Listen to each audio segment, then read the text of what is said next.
The Green Bay man who turned himself in on Saturday following a shooting on Cass Street Friday night appeared in court this afternoon. However, he has not faced any charges yet.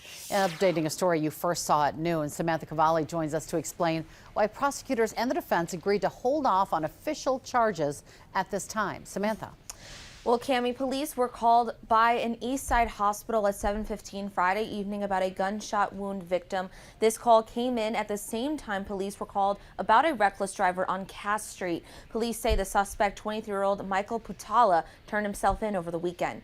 Today in court, the state telling the court commissioner he would like to address bond because probable cause was found for first-degree intentional homicide. Assistant District Attorney Dana Johnson said he has not decided for certain if he is going to issue charges. After speaking with law enforcement this afternoon, Johnson said he needs more information from the investigation as there is an element of self-defense to this case. It's a serious charge. At least the allegations for probable cause right now are homicide. I know there's probable cause found by the commissioner for a first-degree intentional homicide.